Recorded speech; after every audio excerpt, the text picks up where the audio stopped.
ഇന്ന് നമ്മൾ കേൾക്കാൻ പോകുന്ന കഥ രസഗുള എന്ന സ്വീറ്റ് എങ്ങനെയാണ് ഉണ്ടായത് എന്നാണ്. കുറേയധികം ചലഞ്ചസിനും ഫെയിലിയേഴ്സിനും ഒടുവിൽ നോബിൻ എന്ന മിഠായി കടക്കാരൻ അദ്ദേഹത്തിന്റെ ഭാര്യയ്ക്ക് വേണ്ടി ഒരു വ്യത്യസ്തമായ മിഠായി ഉണ്ടാക്കി കൊടുക്കുന്നു. അതാണ് രസഗുള. അപ്പോൾ നമുക്ക് ഈ കൊച്ചു രസകരമായ കഥ കേൾക്കാം.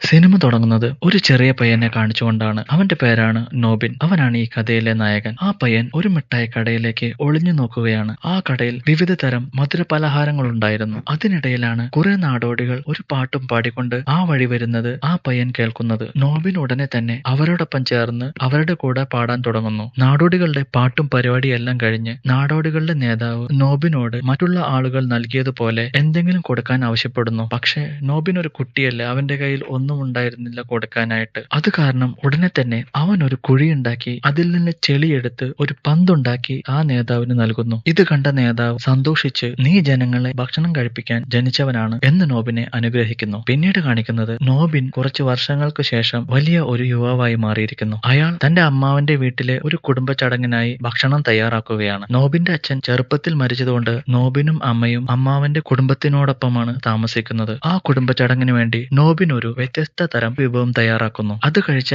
എല്ലാ അതിഥികൾക്കും ആ വിഭവം വളരെ ഇഷ്ടമാകുന്നു. അവർ നോബിന്റെ അമ്മാവനെ സമീപിച്ച് ഭക്ഷണം ഉണ്ടാക്കിയ പാചകക്കാരനെ പ്രശംസിക്കുകയും അദ്ദേഹത്തെ കാണാൻ ആഗ്രഹിക്കുകയും ചെയ്യുന്നു. പക്ഷേ ആ സമയം അമ്മാവൻ മറ്റൊരാളെ പാചകക്കാരനായി കാണിച്ച് അയാളെ പരിചയപ്പെടുത്തുന്നു. എല്ലാ ക്രെഡിറ്റും അയാൾക്ക് നൽകുന്നു. ഇത് കണ്ട് നോബിന് വളരെ ദേഷ്യം വരുന്നു. പക്ഷേ സ്വന്തം അമ്മാവനായി പോയില്ലേ, അയാളുടെ കുടുംബത്തോടമല്ലേ താമസം, അതുകൊണ്ട് നോബിൻ ഒന്നും പറയുന്നില്ല. ചടങ്ങുകളെല്ലാം അവസാനിച്ച് എല്ലാ അതിഥികളും പോയതിനു ശേഷം നോബിൻ തന്റെ അമ്മാവനോട് തന്നോട് എന്തിനിത് ചെയ്തു എന്ന് ചോദിക്കുന്നു. എന്നാൽ അമ്മാവൻ അവനോട് പറയുന്നത് മറ്റുള്ളവർക്ക് ഭക്ഷണം ഉണ്ടാക്കി കൊടുക്കുന്ന ആളായി നിന്നെ കാണാൻ ഞാൻ ആഗ്രഹിക്കുന്നില്ല. എനിക്ക് പാചകം ചെയ്യാൻ ഇഷ്ടമാണ്. ഞാൻ ഒരു മിഠായി തയ്യാറാക്കുന്നയാളാകാൻ ആഗ്രഹിക്കുന്നു. ഇത് കേട്ട് ദേഷ്യപ്പെട്ട് അമ്മാവൻ പറയുന്നത് നമ്മുടെ കുടുംബത്തിൽ ഒരിക്കലും ആരും മിഠായി ഉണ്ടാക്കുന്ന ആളായിട്ടില്ല. ഇതൊരു താഴ്ന്ന ജോലിയാണ്. നീ ഇതും കൊണ്ട് മുന്നോട്ട് പോകാനാണ് ഉദ്ദേശമെങ്കിൽ നിങ്ങൾ രണ്ടുപേരും എന്റെ കുടുംബവുമായുള്ള എല്ലാ ബന്ധങ്ങളും ഉപേക്ഷിച്ചു പോകണം. എന്നാൽ ഇത് കേട്ട് നോബിന് വളരെ ദേഷ്യം വരുന്നു. അമ്മ അവനോട് ശാന്തമാകാൻ പറഞ്ഞിട്ടും അവൻ അമ്മാവന്റെ വീട്ടിൽ നിന്നും പുറത്തേക്ക് നടക്കുന്നു. അടുത്ത ദിവസം നോബിൻ അമ്മയുടെ അനുമതിയോടുകൂടി കാളിദാസ് എന്നയാളുടെ മിഠായി കടയിൽ ജോലി ചെയ്യാൻ തുടങ്ങുന്നു. അവിടുത്തെ മറ്റ് പാചകക്കാരായ മഹേഷ് എന്നയാളുടെയും ഹേമന്ത് എന്നയാളുടെയും കൂടെ ജോലി ചെയ്യാനുള്ള ത്രില്ലിലാണ് നോബിൻ ഇരിക്കുന്നത്. എന്നാൽ കാളിദാസ് അയാളെ പാചകക്കാരനാക്കാതെ അവിടുത്തെ ഒരു സഹായിയായി വർക്ക് ചെയ്യാൻ പറയുന്നു. ഈ സമയത്ത് നോബിൻ ഹേമന്ത് എന്ന പാചകക്കാരൻ ഒരു മധുരപലഹാരം ഉണ്ടാക്കുന്നത് കാണുകയും അതിലേക്ക് രുചി കൂട്ടാൻ ഉണക്കമുന്തിരി ചേർക്കാൻ അയാളെ നിർദ്ദേശിക്കുകയും ചെയ്യുന്നു. എന്നാൽ ഹേമന്ത് അത് നിരസിക്കുന്നു. പക്ഷേ മറ്റേ പാചകക്കാരനായ മഹേഷ് നോബിനെ പിന്തുണയ്ക്കുന്നു. ഇതിനിടെ നോബിൻ കട നോക്കിക്കൊണ്ടിരിക്കുന്ന സമയത്ത് ഒരു സുന്ദരിയായ പെൺകുട്ടി, അവളുടെ പേര് നമുക്ക് ദേവി എന്ന് വിളിക്കാം, ദേവി കടയിലേക്ക് ഓടി വന്ന് അവിടെ ഒരു സ്ഥലത്ത് ഒളിക്കുന്നു. ഇത് കണ്ട് നോബിൻ ആശ്ചര്യത്തോടെ അവളോട് ചോദിക്കുന്നു, നീ ഇവിടെ എന്ത് ചെയ്യുന്നു? ഞാൻ എന്റെ സഹോദരനുമായി ഒളിച്ചു കളിക്കുകയാണെന്ന് അവൾ പറയുന്നു. നോബിൻ അവളോട് ഉടനെ തന്നെ കടയിൽ നിന്നും പുറത്തു പോകാൻ പറയുമ്പോൾ അവൾ താനൊരു അതിഥിയാണെന്ന് തെറ്റിദ്ധരിപ്പിച്ച് കടയിലെ ഏറ്റവും നല്ല മിഠായി തരാൻ ആവശ്യപ്പെടുന്നു. ഇത് കേട്ട ആവശ്യത്തോടെ നോബിൻ അവൾക്ക് കുറെ മിഠായികൾ കഴിക്കാനായി കൊടുക്കുന്നു. പക്ഷെ അവൾക്ക് ഒന്നും ഇഷ്ടമാകുന്നുണ്ടായിരുന്നില്ല. പിന്നീടാണ് നോബിന് മനസ്സിലാവുന്നത് അവൾ സൗജന്യമായി മിഠായി കഴിക്കാൻ എടുത്ത ഒരു തന്ത്രം മാത്രമാണിതെന്ന്. കുറച്ചു സമയത്തിന് ശേഷം കാളിദാസ് കടയിൽ വരുമ്പോൾ ദേവി 16 മിഠായികൾ കഴിച്ചതും പണം നൽകിയില്ലെന്നതും അറിയുന്നു. ദേഷ്യത്തോടെ അയാൾ നോബിനോട് പണം വാങ്ങിക്കൊണ്ടുവരാൻ പറയുന്നു. കാളിദാസിന്റെ കയ്യിൽ നിന്നും വഴക്ക് കിട്ടിയ നോബിൻ ദേവിയെ അന്വേഷിച്ച് പുറപ്പെടുന്നു. അങ്ങനെ തിരഞ്ഞ് ദേവി തന്റെ സുഹൃത്തുക്കളോടൊപ്പം കളിക്കുന്നത് കണ്ടെത്തുന്നു. നോബിനെ കണ്ട അവൾ സ്വന്തം വീട്ടിലേക്ക് ഓടിക്കയറുകയും ചെയ്യുന്നു. നോബിനും അവളുടെ പിന്നാലെ പോയി അവളുടെ വീട്ടിലേക്ക് കയറി അവളുടെ അമ്മയോട് നടന്നതെല്ലാം പറയുന്നു. ഇതറിഞ്ഞ അവളുടെ അമ്മ ആ പണം നോബിന് നൽകുന്നു. പണം കിട്ടിയ സന്തോഷത്തിൽ അവിടുന്ന് തിരിച്ചു പോകുന്ന നോബിനെ അവൾ വിളിച്ച് അവന്റെ കൈ കടിക്കുകയും പണം തിരികെ എടുക്കുകയും ചെയ്യുന്നു. എന്നിട്ടൊടുവിൽ അവൾക്ക് ഇഷ്ടപ്പെട്ട ഒരു വെളുത്തതും ഉരുണ്ടതുമായ മിഠായി തയ്യാറാക്കാൻ നോബിനോട് അവൾ ആവശ്യപ്പെടുന്നു. അതിന് രസഗോള എന്ന പേരും കൊടുക്കുന്നു. മിഠായികൾ ഉണ്ടാക്കി പരീക്ഷിക്കാൻ ഇഷ്ടമായിരുന്ന നോബിൻ അവളുടെ അഭ്യർത്ഥന സ്വീകരിക്കുകയും അവിടെ നിന്ന് പോകുകയും ചെയ്യുന്നു. പിറ്റേന്ന് തന്നെ നോബിൻ മഹേഷിനോട് പാൽക്കട്ടിയും പഞ്ചസാരയും ആവശ്യപ്പെട്ട്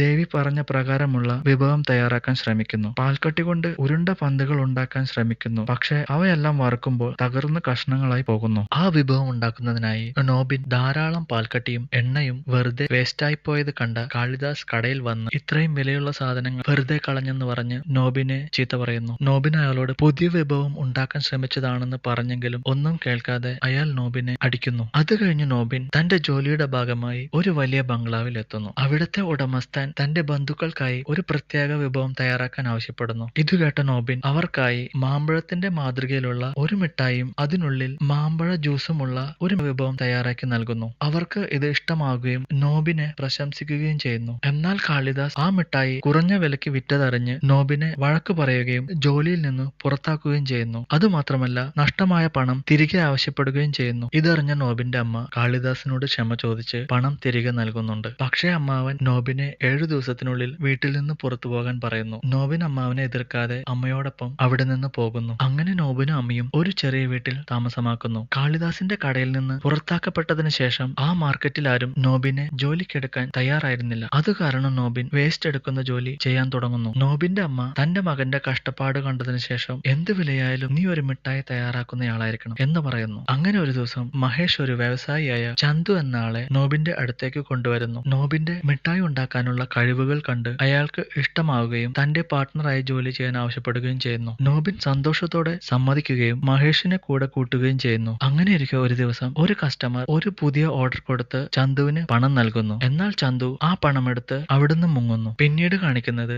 ദേവിക്ക് മിഠായി തയ്യാറാക്കുന്ന ഒരു ആളുടെ ആലോചന വരുന്നതാണ്. ഇത് കേട്ട് തനിക്കിപ്പോഴൊന്നും വിവാഹം വേണ്ട എന്ന് പറഞ്ഞ ദേവി നോബിന്റെ പേര് കേൾക്കുമ്പോൾ സമ്മതിക്കുന്നു. കുറച്ചു ദിവസങ്ങൾക്ക് ശേഷം ഇവർ വിവാഹിതരാകുകയും സന്തോഷത്തോടെ ജീവിക്കുകയും ചെയ്യുന്നു. പക്ഷേ വിവാഹം കഴിഞ്ഞ ആദ്യ രാത്രിയിൽ പോലും നോബിൻ ദേവി ആവശ്യപ്പെട്ട ആ വിഭവം തയ്യാറാക്കാൻ ശ്രമിക്കുകയും പരാജയപ്പെടുകയും ചെയ്യുന്നു. കടയിൽ തിരിച്ചെത്തിയ നോബിൻ മുൻകൂർ പണം നൽകിയ കസ്റ്റമറിനെയും അയാളുടെ ആളുകളെയും കാണുന്നു. അവർ അവിടെ ബഹളമുണ്ടാക്കുകയാണ്. ചന്തു പണമെടുത്ത് ഓടിപ്പോയതായി മഹേഷ് നോബിനോട് പറയുന്നു. നോബിൻ ചന്തുവിനെ തിരഞ്ഞ് പോകുന്നു. ഒരു ബാറിൽ ചന്തുവിനെ കണ്ടെത്തിയ നോബിൻ കാര്യങ്ങളുടെ കിടപ്പ് അയാളെ വിശദീകരിക്കുന്നു. പക്ഷേ ചന്തു പണം മുഴുവനും ലഹരി വസ്തുക്കൾക്കായി ചെലവഴിച്ചതായി നോബിനോട് പറയുന്നു. ഇത് കേട്ട് നിരാശനായി അവിടെ ഇരുന്ന് കരയുമ്പോൾ ബാറിന്റെ ഉടമ നോബിന് കുറച്ച് പണം നൽകി സഹായിക്കുന്നു. കട്ട് ചെയ്ത് കാണിക്കുന്നത് നോബിൻ തന്റെ കടയിൽ തിരിച്ചെത്തി ചന്തുവിനോട് പാകം ചെയ്യുന്നത് ശ്രദ്ധിക്കാൻ പറഞ്ഞ് പുതിയ വിഭവം ഉണ്ടാക്കാൻ അവിടുന്ന് പോകുന്നു. ആ സമയത്ത് ചന്തുവിന്റെ കയ്യിൽ നിന്നും പെട്ടെന്ന് ആ പാത്രത്തിലേക്ക് ലഹരി വസ്തു വീഴുന്നു. ചന്തു അതെടുക്കാൻ ശ്രമിച്ചെങ്കിലും നടന്നില്ല. പിന്നീട് ഭയന്ന ചന്തു ഇത് ആരോടും പറയാനും പോയില്ല. നോബിൻ ഇതൊന്നും അറിയാതെ ആ വിഭവം വിവാഹ ചടങ്ങിൽ വിതരണം ചെയ്യുന്നു. എന്നാൽ ആ വിഭവത്തിൽ അമിതമായ ലഹരി വസ്തു ഉള്ളതിനാൽ അത് കഴിച്ച അതിഥികളെല്ലാം രക്തം ഛർദ്ദിക്കുകയും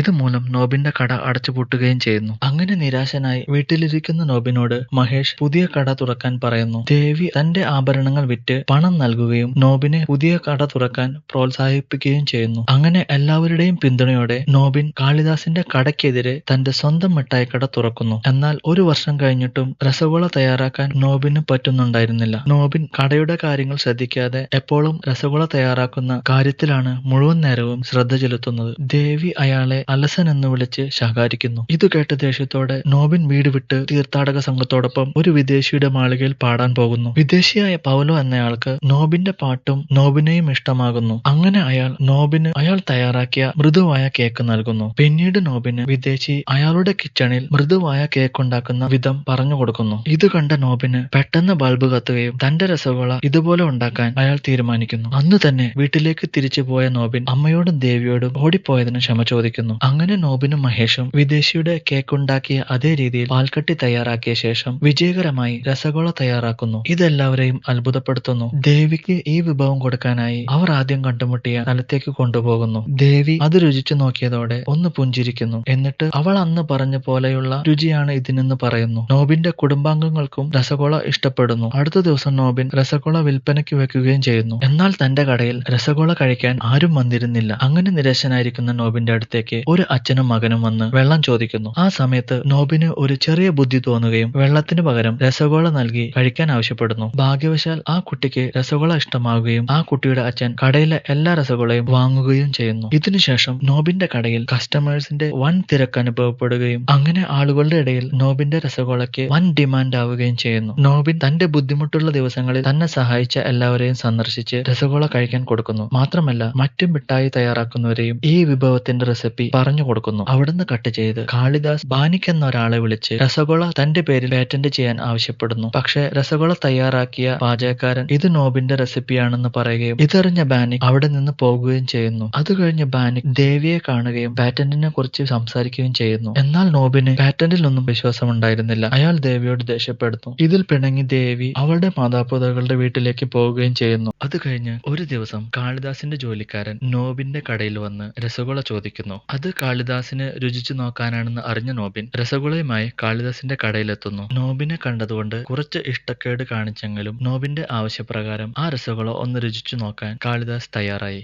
അതിന്റെ ഗംഭീര രുചി കണ്ട് മനസ്സ് നിറഞ്ഞ കാളിദാസ് തനിക്കും നോബിനും ഇടയിലുണ്ടായ തർക്കങ്ങൾക്ക് ക്ഷമ ചോദിക്കുകയും രസഗുളയുടെ റെസിപ്പി തനിക്കും പറഞ്ഞു തരാൻ ആവശ്യപ്പെടുന്നു. ഇതു കേട്ടതും നല്ല മനസ്സിനുടമയായ നോബിൻ അതിന് സമ്മതിക്കുന്നു. കട്ട് ചെയ്ത് കാണിക്കുന്നത് ഒരു ഭിക്ഷക്കാരനെ പോലെ ഒരാൾ നോബിന്റെ കടയിൽ വന്ന് ഭക്ഷണം ചോദിക്കുന്നതാണ്. നോബിൻ സന്തോഷത്തോടെ അയാളെ കടയിലേക്ക് വിളിച്ച് ഭക്ഷണം വിളമ്പുന്നു. ആ ഭിക്ഷക്കാരൻ പണ്ട് ഒളിച്ചു ഓടിപ്പോയ ചന്തു ആയിരുന്നു. പിന്നീട് ചന്തു തന്റെ കയ്യിൽ നിന്നും അബദ്ധത്തിൽ വീണ ലഹരിവസ്തു കാരണമാണ് അന്നത്തെ ആ ചടങ്ങിലുള്ള ഭക്ഷണം കുളമായതും അതിന് ക്ഷമാപണം നടത്തുകയും ചെയ്യുന്നു. തനിക്ക് ധൈര്യമില്ലാതെയാണ് അന്നത് പറയാതിരുന്നത് എന്നും പറയുന്നു. എന്നാൽ ഇത് കേട്ട നോബിൻ ദേഷ്യപ്പെടാതെ ചന്തുവിന് മാപ്പ് നൽകുകയും ചെയ്യുന്നു. പിന്നീട് ഒരു പുതിയ വിഭവം ഉണ്ടാക്കി അതിന് ചന്തുവിന്റെ പേരിടുകയും ചെയ്യുന്നു. ആ പുതിയ വിഭവം എടുത്ത് നോബിൻ ദേവിയെ കാണാനും പിണക്കം മാറ്റാനും അവളുടെ വീട്ടിലെത്തുന്നു. തുടക്കത്തിൽ ദേവി ദേഷ്യപ്പെട്ടെങ്കിലും പിന്നീട് ആ വിഭവം ആസ്വദിച്ച് കഴിക്കുന്നു. എന്നിട്ട് നോബിന് മാപ്പ് നൽകുന്നു. അത് കഴിഞ്ഞ് ദേവി തന്റെ ഭർത്താവിനോട് ആ വിഭവത്തിന്റെ ചേരുവകൾ എന്തെന്ന് ചോദിക്കുന്നു. ഇത് സ്നേഹം കൊണ്ടുണ്ടാക്കിയത് കൊണ്ടാണ് ഈ വിഭവത്തിന് ഇത്രയും രുചിയെന്ന് നോബിൻ അവളോട് പറയുന്നു. അങ്ങനെ നോബിന്റെ പ്രശ്നങ്ങളെല്ലാം അവസാനിക്കുന്നു. അവർ രണ്ടുപേരും ഒന്നിക്കുന്നതും കാണിച്ചുകൊണ്ടാണ് ഈ സിനിമ ഇവിടെ അവസാനിക്കുന്നത്.